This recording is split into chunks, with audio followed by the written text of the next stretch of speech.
지난 수요일 날 텔레비전 프로그램 가운데 유퀴즈라는 프로그램을 제가 시청을 했어요. 거기에 연세대학교 김주한 교수가 마음 근력 훈련이라는 것의 내용에 대해서 제가 좀 주의 깊게 봤어요. 뇌과학자들에 의하면 인간의 뇌에, 마음에 불안이나 걱정이나 근심이나 공포, 두려움을 촉발하는 그러한 모습 가운데 이 편도체라는 기관이 활성화되면 우리의 마음에 부정적인 생각이 들고 마음이 불안해지고 두려움이 있고 삶에 여러 가지 긴장이 계속된다는 거예요. 그런데 이 뇌에 전전두피질이라는 기관, 뇌의 앞에 있는 기관인데 이 전전두피질 이 기관은 이것이 활성화되면 우리의 마음의 문제를 해결하는 능력이나 긍정적인 삶의 요소가 우리에게 확대되어서 이 편도체가 활성화되는 것이 아니라 전전두피질이 활성화될 때에 우리의 삶의 여러 가지 문제를 잘 해결해 나갈 수 있다라는 것을 이야기하는 거예요. 그런데 우리가 어떻게 우리의 삶의 문제를 해결하는 능력, 긍정적인 삶의 모습을 우리의 삶을 살 수 있는 전전두피질이 활성화될 수 있느냐, 훈련해야 된다는 거예요. 근데 어떤 훈련이냐?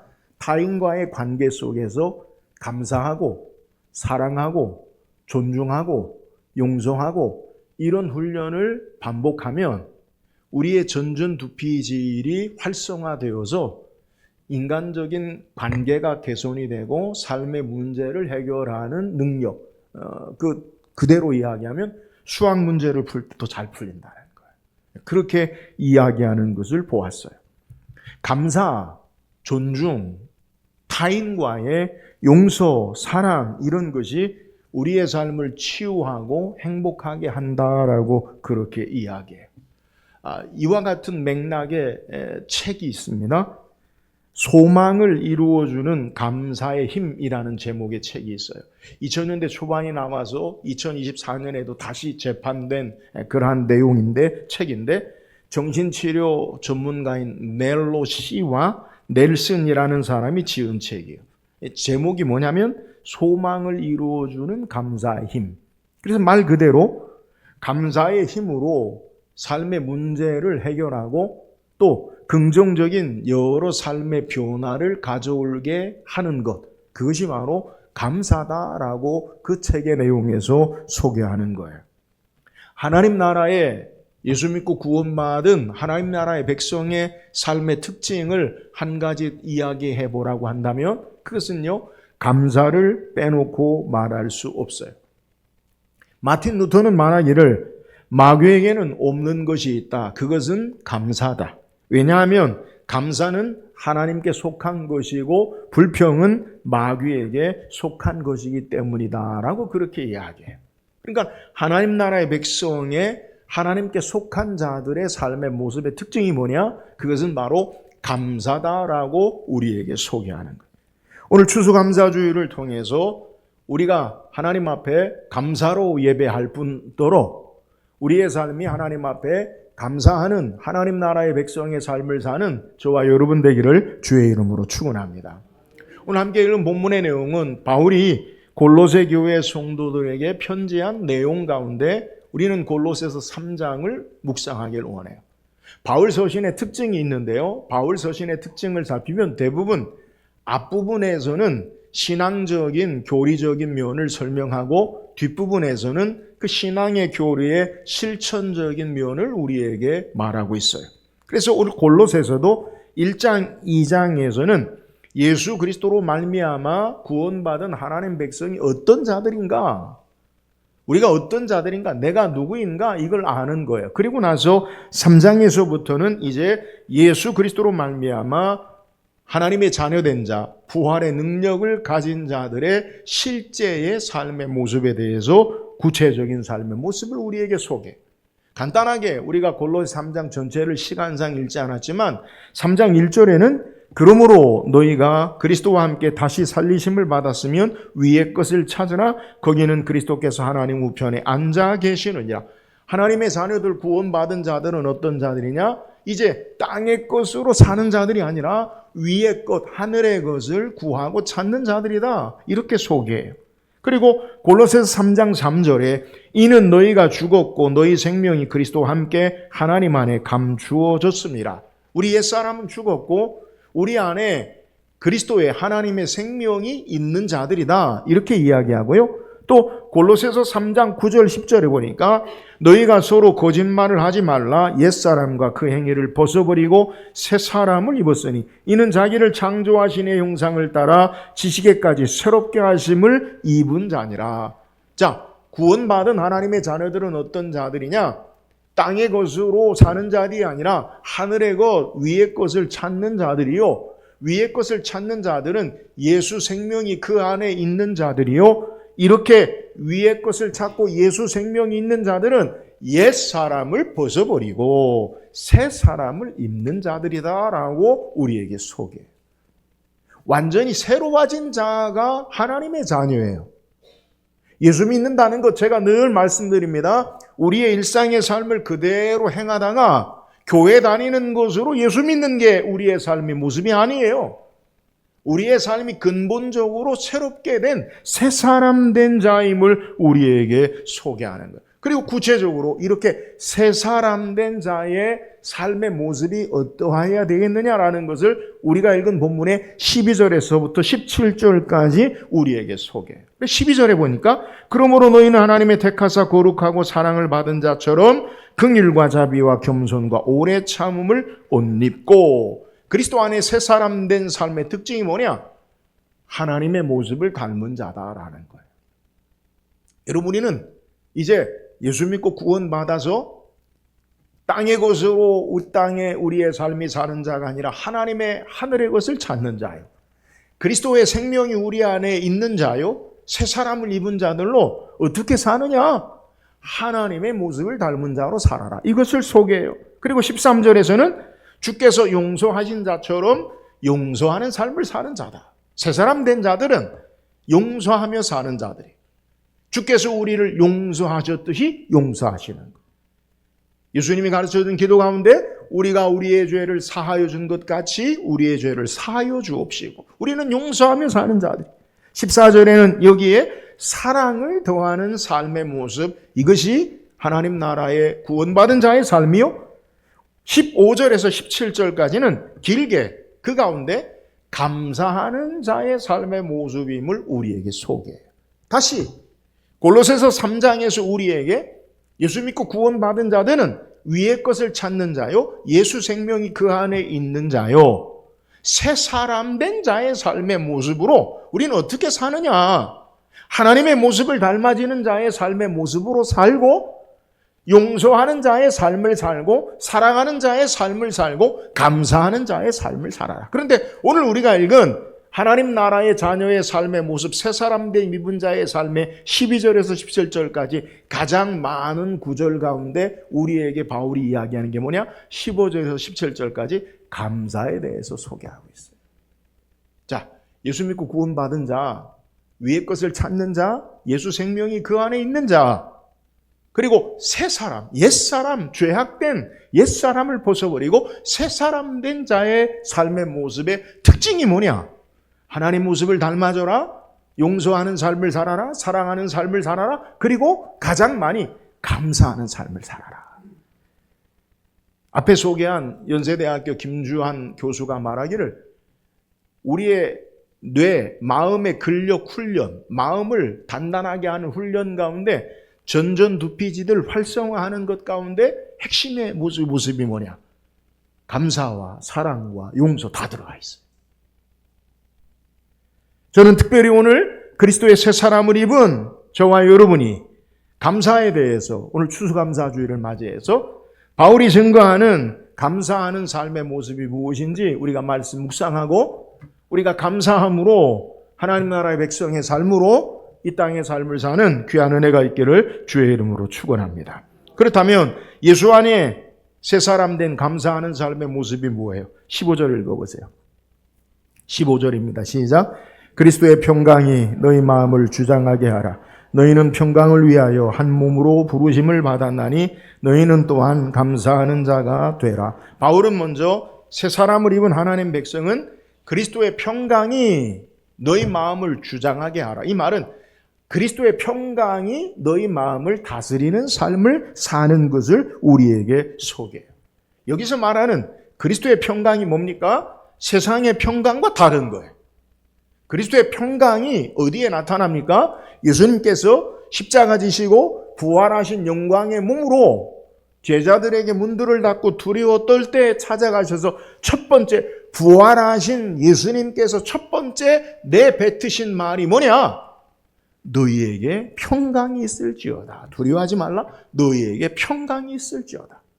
여러분, 물론 히브리인들, 유대인들의 인사가 샬롬이라는 말이에요. 근데 이 샬롬, 평강이 있는 말은 예수 그리스도가 십자가 지시고 죽으시고 부활하신 이후의 평강과 그 전의 샬롬과는 완전히 다른 문제예요. 무슨 의미입니까? 예수님께서 우리에게 너희에게 평강이 있을지어다라고 말씀하신 것은 우리의 죄를 십자가에 담당하시고 죽으시고 부활하셔서 하나님과 원수된 죄로 말미암는 진노와 형벌의 관계를 끊으시고 이제 예수 그리스도로 말미암아 참된 평강을 가져다 주심으로 말미암아 우리에게 너희에게 평강이 있을지어다라고 말씀하시는 내용이에요. 그러므로 그리스도의 평강이 뭐냐? 우리를 죄악 가운데 건지신 주의 대속의 은혜로 말미암아 주시는 평강. 세상이 줄 수 없는 하나님께로부터 오는 하늘에서 우리에게 위로부터 내리시는 평강.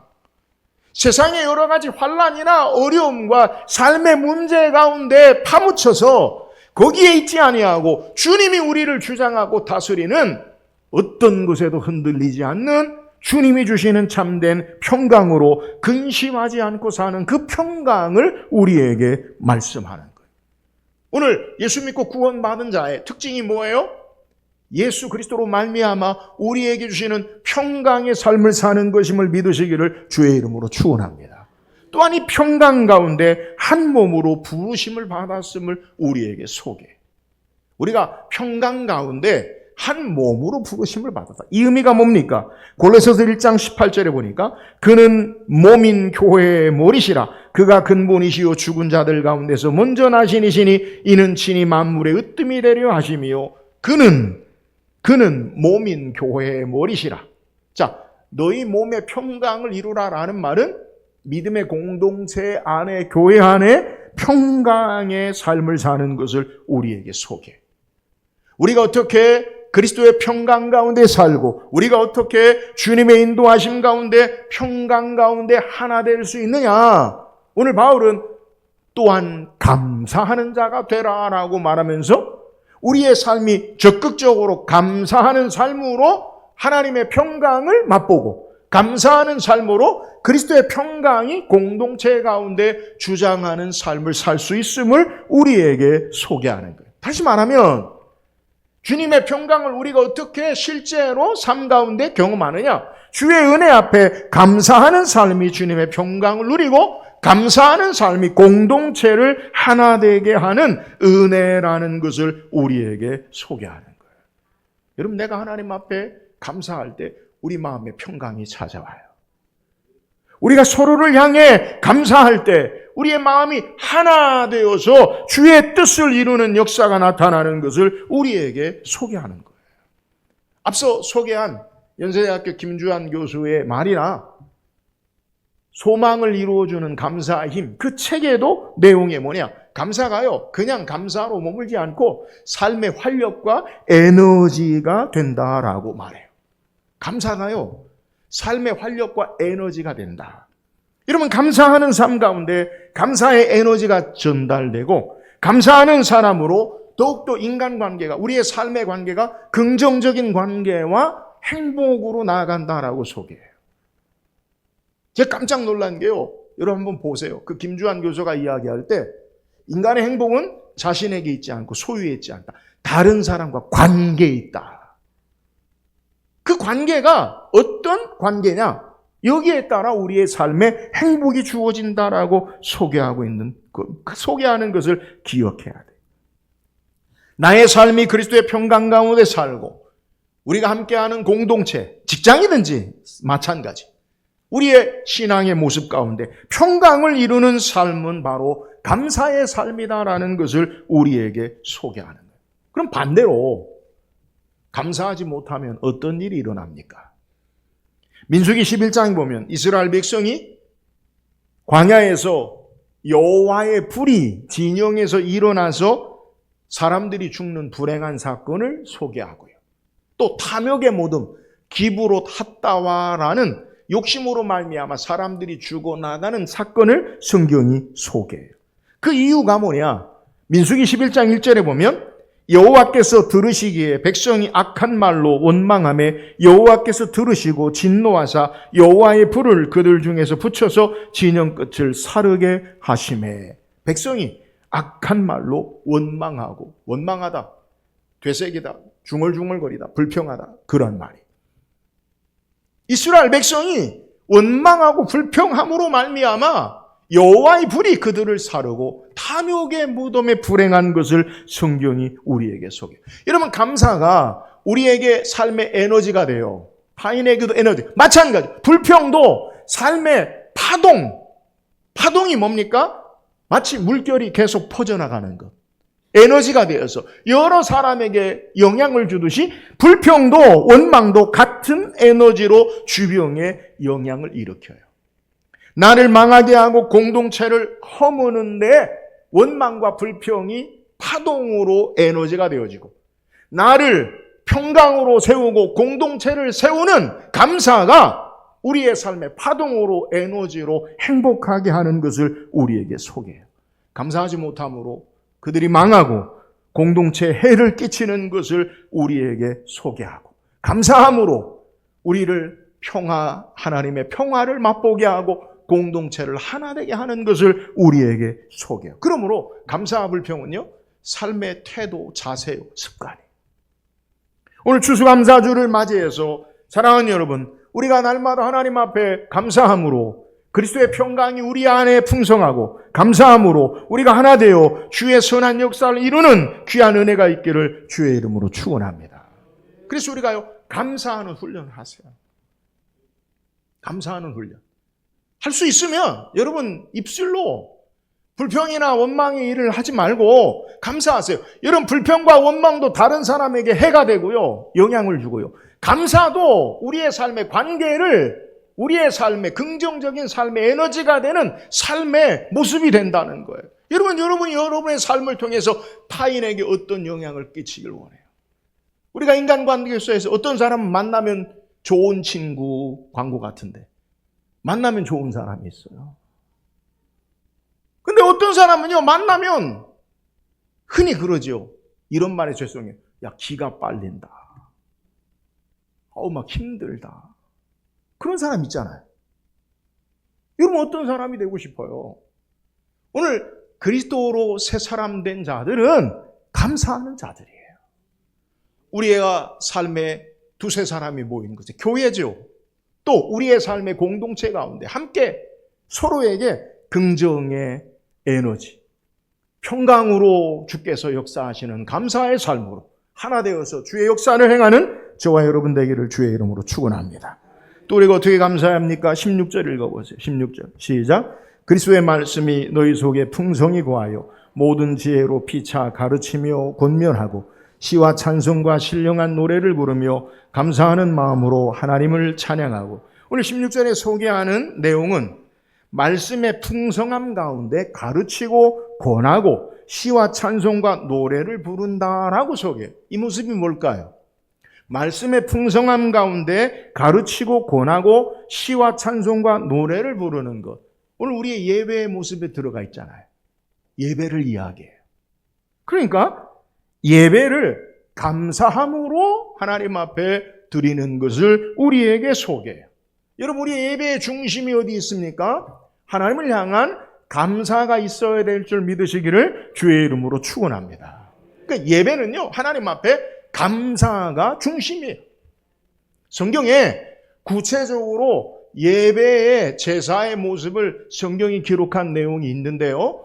창세기 4장의 내용에 가인과 아벨의 제사를 통해 하나님 앞에 예배의 모습을 우리에게 소개해요. 그런데 놀라운 것은 형제가 똑같이 하나님 앞에 제사했는데, 예배했는데 하나님께서 가인의 예배는 받지 않으시고 아벨과 그 제물 예배는 받으셨음을 성경이 소개해요. 창세기 4장 3절에 세월이 지난 후에 가인은 땅의 소산으로 제물을 삼아 여호와께 드렸고 라고 소개하고, 창세기 4장 5절에 아벨은 자기도 양의 첫 새끼와 그 기름으로 드렸더니 여호와께서 아벨과 그의 제물은 받으셨으나 가인과 그의 제물은 받지 아니하신지라 가인이 몹시 분하여 안색이 변하여. 여러분, 이 일이 어떻게 결과로 이어집니까? 가인이 아벨을 쳐 죽이죠. 예배가, 제사가 하나님 앞에 어떤 모습으로 드리느냐에 따라서 죄인의 삶의 모습과 의인의 삶의 모습으로 완전히 바뀌어짐을 성경이 우리에게 소개해요. 그러면 왜 하나님이 가인과 그 제물은 받지 아니하시고 아벨과 그 제물은 받으셨습니까? 사람들은 가인은 땅의 소산으로 드렸다, 땅의 것의 예배가 아니다, 아벨은 양의 그 첫 새끼와 그 기름으로 드렸다, 희생 제사를 드리는 거다. 그것도 일리가 있어요. 그런데 더 중요한 것이 뭐냐? 가인이 드린 땅의 소산은요, 수식어가 없어요. 아벨이 드린 제사는 양의 첫 새끼와 그 기름으로 드렸다. 여러분, 무엇이든지 첫 번째, 그건요, 우리에게 의미가 있어요. 그렇잖아요? 아이들 우리가 기를 때 첫 번째 걸음마 할 때, 와! 그게 뭐 대단하다. 실제 보면 그잖아요. 걷는 거. 말을 띄면, 우와! 첫 번째. 첫사랑. 여러분, 이런 게 의미가 있어요. 그냥 똑같지 않아요. 무엇을 첫 번째 한다는 것. 여러분, 그게 의미가 있어요. 또 그 기름이라는 건요, 가장 좋은 것을 이야기해요. 여러분, 한우, 투뿔, 구 아세요? 투뿔 중에서도 구가 있어요. 구. 그런 것도 한번 잡숴보세요. 한우 투뿔인데, 투뿔 중에서 구라는 찍힌 게 가장 좋은 등급인데, 고기를 딱 보면 기름이 쫙 있어요. 그런 거 많이 먹으면 콜레스테롤 안 돼. 매일 먹으면 안 돼. 한 번만 먹어야 돼. 여튼 여러분, 기름진 건 가장 좋은 것이라는 거예요. 여러분, 첫 번째와 기름진다는 그러한 의미를 어떻게 성경학자들은 이해하느냐? 정성과 감사다. 가인은 땅의 소산물로 정성의 모습이나 감사의 모습을 찾을 수 없어요. 아벨은 첫 새끼와 그 기름으로 정성과 감사를 우리에게 소개하는 거예요. 그의 마음의 자세, 그의 마음의 태도가 하나님 앞에 예배하는 자세와 태도가 달라요. 그냥 어쩔 수 없이 아무렇게나 아니면 의무적으로 드리는 것과 가장 귀한 것으로 마음의 정성을 다하여 감사로 드리는 것, 그 삶의 모습이 다르다는 거예요. 오늘 새 사람을 입은 하나님의 사람의 예배의 삶의 중심이 뭐가 되어야 되느냐? 감사가 되어져야 함을 우리에게 소개해요. 우리가 하나님을 예배할 때 감사로 예배하는 자들이 돼야 돼요. 물질을 드릴 때 감사로 하나님 앞에 우리의 삶을 드려야 돼요. 우리의 찬양과 기도도 하나님 앞에 감사의 내용이 그 핵심을 이루고 있는 것을 우리는 기억해야 돼요. 다윗은 시편 50편 23절에 감사로 제사 드리는 자가 나를 영화롭게 하느니 그의 행위를 옳게 하는 자에게 내가 하나님의 구원을 보이리라. 감사로 하나님이 영광 받으시고 그 감사하는 자에게 하나님의 구원을 그의 삶 가운데 보이신다고 우리에게 소개해요. 여러분, 이 시간 우리가 예배할 때 감사로 예배하는데 무엇에 감사하고 예배합니까?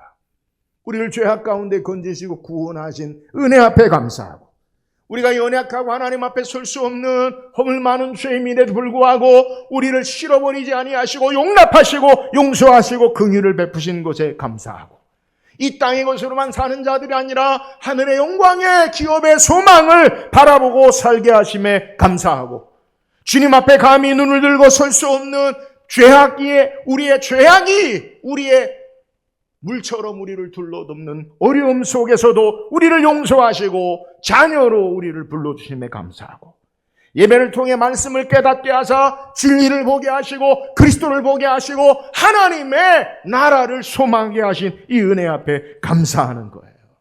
이렇게 감사함으로 예배하는 것을 하나님이 가장 기뻐하신다고요.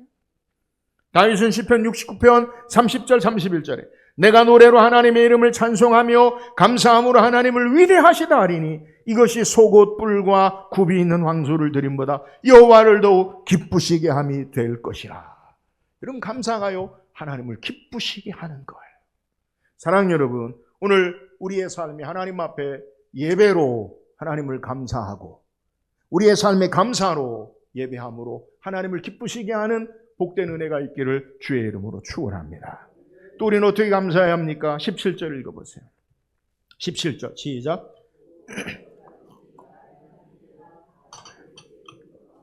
그를 힘입어 하나님 아버지께 감사하라.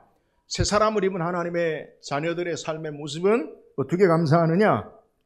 어떤 말에나 무엇을 하든지, 말에나 일이나 무엇을 하든지 어떤 일이든지 주 예수의 이름으로 감사하는 자들임을 우리에게 소개하는 거예요.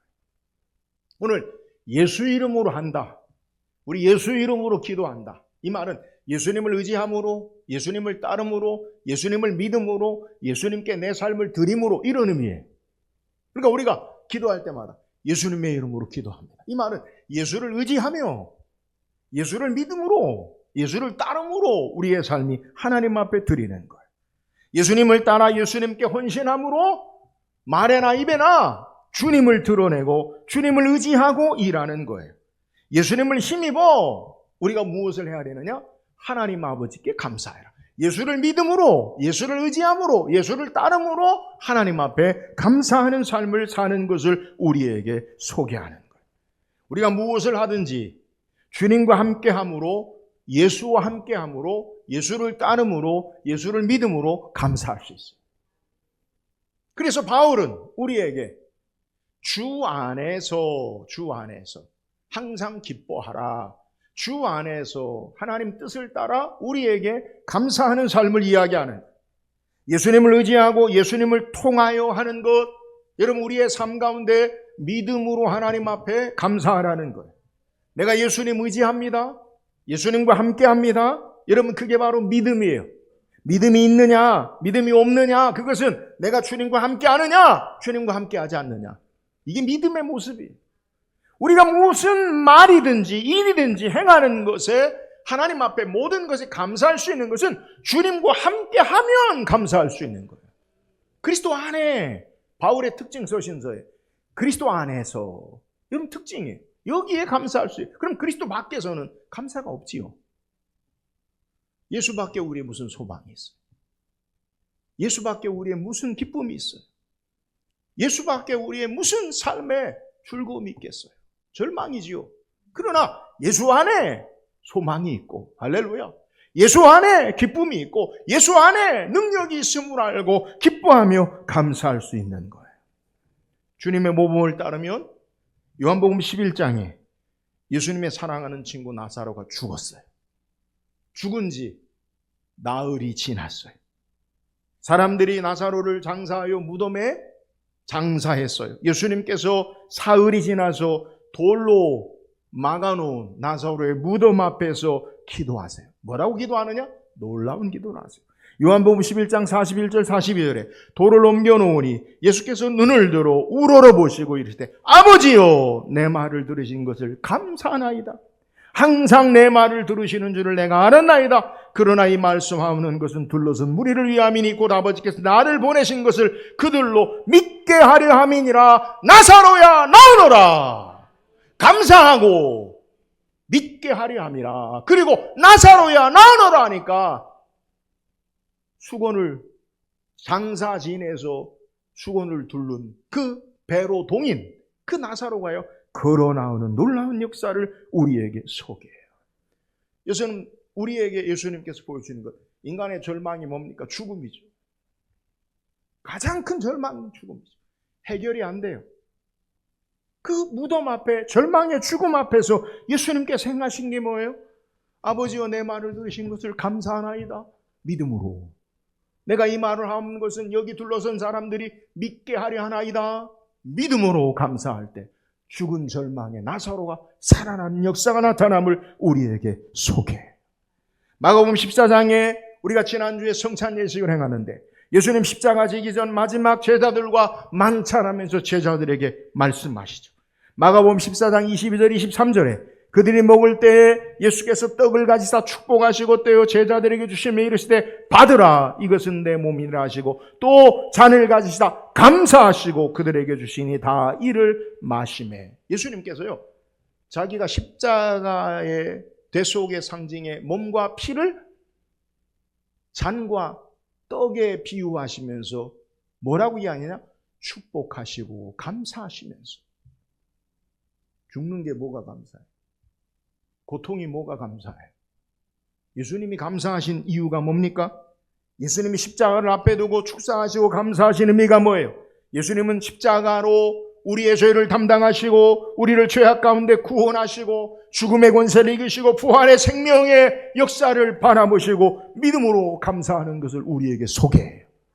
예수님의 감사는 자신의 몸과 피를 십자가에 흘리는 고통만 보는 게 아니라 부활의 하나님의 생명의 능력으로 다시 사시고 온 인류를 죄악 가운데 다시 살리신 그 은혜와 능력을 바라보고 축복하시고 감사하시는 것을 우리에게 소개하는 거예요.